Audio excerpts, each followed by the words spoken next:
Sejam muito bem-vindos, meus amigos da Ferrovia e Sociedade. Estou aqui mais uma vez com vocês, Vitor Pires Venkowski, apresentando a história das ferrovias brasileiras, né? E eu vou procurar responder mais uma vez aquela pergunta, né? Por que o Brasil é um dos países mais atrasados com relação ao uso de ferrovias para o transporte de passageiros e cargas?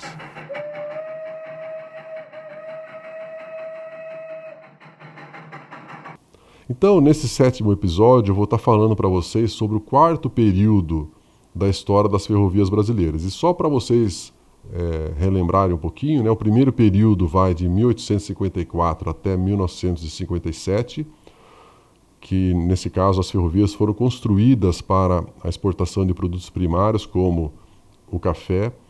O segundo período vai de 1957 a 1996, né, e nesse período as ferrovias perderam o sentido econômico e não tinham mais utilidade, e foi um momento em que as rodovias foram construídas para o transporte de produtos industrializados, né, principalmente partindo de São Paulo para o interior do Brasil. O terceiro período vai de 1996 até 2007, que é o período em que as ferrovias foram retomadas, né, para atender uma nova necessidade da sociedade brasileira, que é a exportação de commodities, principalmente de soja e minério.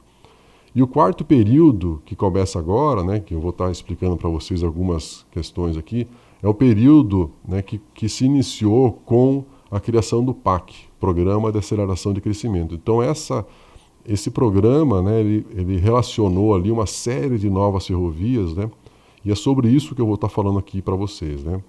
Quando a gente analisa aí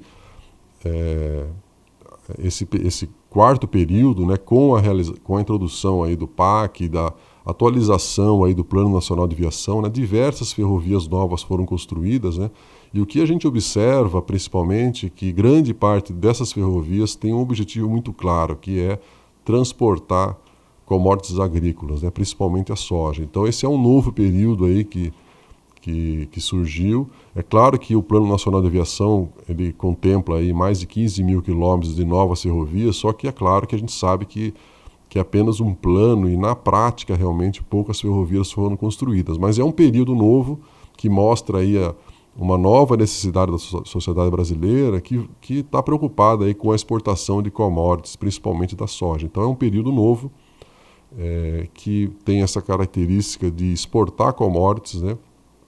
E é claro que as ferrovias, né, quando a gente observa aí as ferrovias novas do Plano Nacional de Aviação, a gente verifica que ela procura aí seguir a expansão da produção de soja no Cerrado, principalmente. O que a gente observa também nesse quarto período, né, é que tem uma presença muito grande aí do Estado na construção ou no planejamento das ferrovias. Então, ao contrário um pouco do que a gente verificou lá na década de 90, né, quando as ferrovias foram privatizadas, hoje, né, tanto a Valec quanto o BNDES são instituições públicas que são sócias de algumas ferrovias. Então, aquilo que foi discutido no passado, que nós tínhamos que passar para a iniciativa privada a operação das ferrovias, hoje a gente observa que não é bem assim, né? Então, parece que existe realmente uma ideia aí de que o Estado precisa manter o controle das ferrovias brasileiras, né?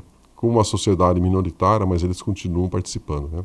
Uma das questões também que chama muita atenção nesse quarto período é que a Transnordestina, uma ferrovia muito importante no Nordeste brasileiro, até hoje não finalizou, né? Nós não temos ainda uma ferrovia finalizada, ela não entrou em operação ainda, e isso é o que chama a atenção, que nós temos aí quase 20 anos aí que essa ferrovia está sendo construída e não chegou a lugar nenhum até agora, né? Então é uma questão muito interessante aí que caracteriza esse momento. Outra ferrovia também que chama muita atenção nesse quarto período aqui é que é a Ferronorte. Ela tinha uma concepção aí de traçado bem abrangente lá na região centro-oeste para o norte do Brasil, e nos últimos anos essa ferrovia aí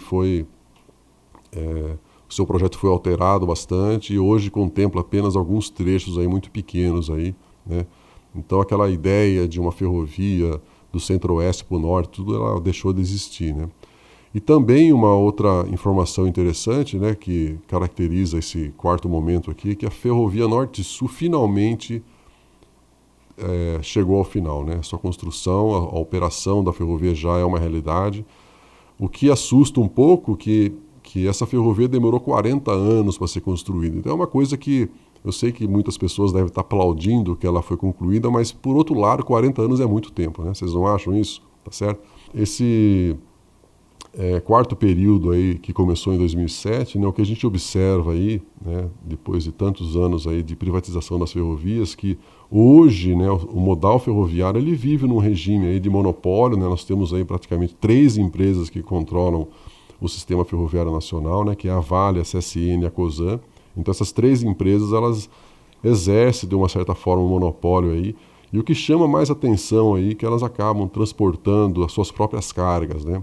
Então, isso é uma característica interessante aí que não sei se está correto isso, eu acho que poderia ser diferente. Para finalizar essa discussão rápida, né, sobre o quarto período da história das ferrovias brasileiras, eu queria fazer um resumo, né? Então, nesse período que a gente verifica, né, que a partir de 2007 os principais planos ferroviários, né, principalmente aquele que está no Plano Nacional de Viação, eles privilegiam aí o transporte de commodities, principalmente soja, né, para o exterior. Então são ferrovias, como eu chamo aí nos meus livros, né, de ferrovias do agronegócio. Então essa é uma das principais características aí desse quarto período que se iniciou em 2007, é o período que nós estamos vivendo atualmente. E para vocês, né, que gostam de ferrovias, tudo, né, eu costumo sempre trazer aqui alguns livros, né, para estar apresentando para vocês, e dessa vez, né, nesse episódio, eu queria mostrar para vocês, né, alguns produtos aí da revista Ferroviária que valem a pena vocês consultarem, né, porque eles vão mostrar um pouco sobre a situação das ferrovias atualmente. Então esse aqui é um anuário da revista Ferroviária, vale a pena vocês consultarem, né? Como eu já falei em episódios anteriores, vocês precisam, se vocês querem ter uma informação muito importante sobre as ferrovias brasileiras, vocês precisam assinar os produtos, né, e os serviços, os produtos editoriais da revista Ferroviária. Então esse aqui é um anuário, né, muito interessante aqui, ele inclui todas as ferrovias de cargas e passageiros do Brasil, e aqui vocês realmente vão entender um pouco como é que as ferrovias estão sendo organizadas no Brasil. E também tem aqui, né, um outro produto editorial da revista Ferroviária, que é o mapa da revista Ferroviária, né? Ele tem alguns anunciantes aqui, mas é um mapa do Brasil, que vocês podem também estar sempre consultando, né? E é um mapa que já está há praticamente 15 anos aí sendo editado ininterruptamente, né? Então é interessante vocês também consultarem esses mapas aqui que são editados pela revista Ferroviária.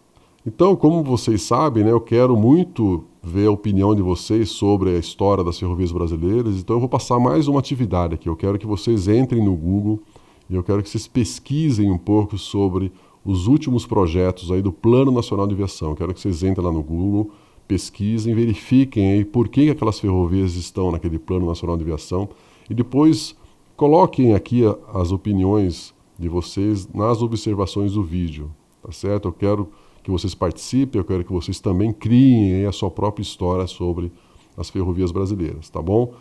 Então, para finalizar mais esse episódio, eu agradeço a participação de todos vocês, espero que vocês estejam gostando, não deixe de colocar aí o like e até o próximo vídeo e tudo de bom para vocês e um grande abraço.